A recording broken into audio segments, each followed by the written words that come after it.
रात का समय था और पूरे गांव में सन्नाटा छाया हुआ था। चांदनी रात में गांव के छोटे से घरों के ऊपर से हल्की सी हवा बह रही थी। एक व्यक्ति अजीत अपने गांव के बाहरी इलाके में स्थित एक पुराने घर की ओर बढ़ रहा था। यह घर बहुत समय से खाली पड़ा हुआ था और उसके बारे में कई तरह की कहानियां फैली हुई थी। लोग कहते थे कि उस घर में कुछ अजीब था, कुछ रहस्यमय, जो कभी भी किसी को भी डरा सकता था। लेकिन अजीत, जो बहुत साहसी था, इस घर के रहस्यों को जानने के लिए उत्सुक था। वह घर के पास पहुंचा और दरवाजे को हल्का सा धक्का दिया। दरवाजा खटक से खुल गया और अंदर की अंधेरी जगह से उसे अपनी ओर खींच लिया। उसने जेब से एक छोटा सा टॉर्च निकाला और उसकी रोशनी में घर के अंदर झांका। घर का अंदरूनी हिस्सा बहुत पुराना था। दीवारों पर धूल और मोल्ड के निशान थे और जाले छाए हुए थे।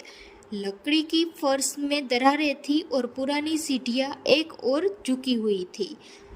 यह घर काफी डरावना है, लेकिन इसमें कुछ तो खास जरूर होगा, अजीत ने मन में सोचा और धीरे धीरे अंदर बढ़ते हुए कमरे की ओर बढ़ा। कभी वह सुनी थी कि इस घर में एक रहस्यमय व्यक्ति के बारे में कुछ कहानियां फैली थी, लेकिन उसने कभी विश्वास नहीं किया।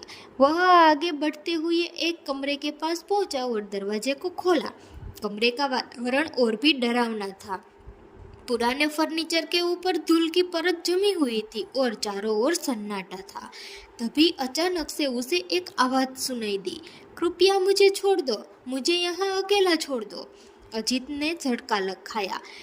यह आवाज इतनी धीमी और असमंजस में थी कि वह पहले समझ नहीं पाया। फिर उसने धीरे से कहा, क्या कोई है? कोई जवाब नहीं आया। उसने फिर से आवाज सुनी, लेकिन अब वह कुछ अलग थी। यह आवाज और तेज हो गई थी और उस आवाज में घबराहट थी। अजीत ने हिम्मत जुटाई और आवाज की दिशा में कदम बढ़ाए। जैसे ही उसने कमरे के कोने में पहुंचकर पुराना संदूक देखा, उस संदूक से वही आवाज आ रही थी। अजीत ने संदूक को धीरे से खोला और देखा कि अंदर कुछ नहीं था, बस एक खाली जगह थी। लेकिन तभी संदूक के अंदर से एक बुरी सी खुशबू आई। अजीत को समझ में नहीं आया कि यह क्या हो सकता है। उसने संदूक को बंद किया और धीरे धीरे बाहर जाने का सोचा, लेकिन जैसे ही उसने कदम उठाया, अचानक पूरे घर की बत्तियां जल उठी। अजीत चौंक गया। वह जानता था कि इस घर में कोई नहीं था। तब घर की दीवारों से पुरानी आवाजें आने लगी। अजीत का दिल तेजी से धड़कने लगा। उसने पीछे मुड़कर देखा और उस समय उसका सामना एक अजनबी से हुआ। वह व्यक्ति दिखने में बहुत साधारण था, लेकिन उसकी आंखों में कुछ गहरा रहस्य छिपा था। वह व्यक्ति अजीत से बोला, तुमने यहाँ क्यों आना चुना? तुम जानते हो कि यह जगह खतरनाक है? अजीत ने पूछा, तुम कौन हो? व्यक्ति ने उसकी ओर देखा और फिर धीरे से कहा, मैं यहाँ का एक पुराना निवासी हूँ। इस घर में जो कुछ भी हो रहा है वह सब मेरी वजह से है। अजीत के मुंह से निकला, तुम्हारा क्या मतलब है? व्यक्ति ने एक गहरी सांस ली और कहा, यह घर कभी एक परिवार का था, लेकिन एक रात वह परिवार यहाँ से गायब हो गया।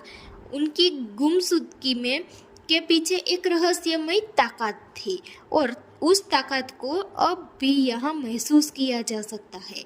मैं वही हूँ जो उस ताकत के साथ संबंध में था। अजीत ने और अधिक जानने के लिए व्यक्ति से पूछा, तुम उस ताकत से कैसे जुड़े हो? व्यक्ति ने बताया, मैं उस परिवार का सदस्य था, लेकिन मैं एक गलती कर बैठा। मैंने एक खतरनाक रिवाज को अंजाम दिया था जो उस परिवार को भी भस्म कर गया और मुझे भी इस घर में कैद कर लिया। अब मुझे और मेरे जैसे लोगों को इस घर के भीतर रहकर उस रिवाज को समाप्त करने का एक ही तरीका है। यह घर अब हमारे लिए जेल बन चुका है। अजीत की आंखों में सवाल थे, लेकिन वह समझ नहीं पा रहा था कि यह सब कैसे हुआ। तब व्यक्ति ने कहा, तुम इस घर को चुना, तो अब तुम्हें इसका हिस्सा बनना पड़ेगा। अजीत का दिल तेजी से धड़कने लगा। उसे यह घर छोड़ने का मन हुआ, लेकिन वह व्यक्ति अब और करीब आ रहा था। अचानक उस व्यक्ति के चेहरे पर एक डरावनी मुस्कान आ गई और उसने कहा, तुम भी अब यहाँ से कहीं नहीं जा सकते हो। जैसे ही उसने यह कहा, घर की दीवारों से और भी आवाजें आने लगी। यह आवाजें अजीत को घेरने लगी और वह अचानक बहुत असहज महसूस करने लगा। अजीत ने डरते हुए कहा, क्या तुम मेरी मदद कर सकते हो? व्यक्ति ने सिर हिलाया और कहा, यह सब तुम पर निर्भर है। तुम अगर सचमुच इस घर का रहस्य हल करना चाहते हो तो तुम्हें मेरे साथ उस रिवाज को खत्म करना होगा, लेकिन यह आसान नहीं होगा। अजीत ने हिम्मत जुटाई और कहा, मैं तैयार हूँ, मुझे उस रिवाज को खत्म करने का कोई तरीका बताओ। व्यक्ति ने उसे एक पुराने ग्रंथ की ओर इशारा किया जो कमरे में एक कोने में रखा हुआ था। यह ग्रंथ तुम्हारी मदद करेगा, लेकिन इसके साथ एक खतरनाक शर्त जुड़ी है। अगर तुमने इसे खोला तो तुम्हारे सामने एक ऐसा राज आएगा जिसे जानकर तुम्हारा जीवन कभी भी पहले जैसा नहीं रहेगा। अजीत ने साहसिक कदम उठाया और ग्रंथ को खोला। ग्रंथ की पन्नों में कुछ अदृश्य चित्र उभरने लगे और जैसे ही उसने उन चित्रों को पढ़ा, उसे समझ में आया कि वह रिवाज क्या था, उसे समाप्त करने के लिए उसे क्या करना होगा। जैसे ही अजीत ने अपनी आखिरी पंक्ति पढ़ी, अचानक एक भयंकर शोर हुआ और पूरा घर हिलने लगा। दीवारों से अजीब सी आवाजें आ रही थी। फिर एक भयंकर बवंडर उठा और खड़ा हुआ और पूरे घर को घेर लिया। अजीत ने पूरी ताकत से अपनी आंखों बंद कर दी और ध्यान केंद्रित किया। सारे कमरे की बत्तियां झपकने लगी और फिर घर की दीवारें धीरे धीरे ढहने लगी। वह व्यक्ति जो पहले अजीत के सामने खड़ा था, वह गायब हो गया था। अजीत ने अपनी आंखें खोली और देखा कि वह घर पूरी तरह से खंडर में बदल चुका था। अजीत ने गहरी सांस ली और बाहर की ओर दौड़ा। बाहर आकर उसने देखा कि आसमान साफ था और रात की चांदनी की रोशनी में वह घर अब अस्तविहीन था। वह घर अब कभी भी वापस नहीं आएगा और अजीत ने मन में ठान लिया कि वह इस रहस्य से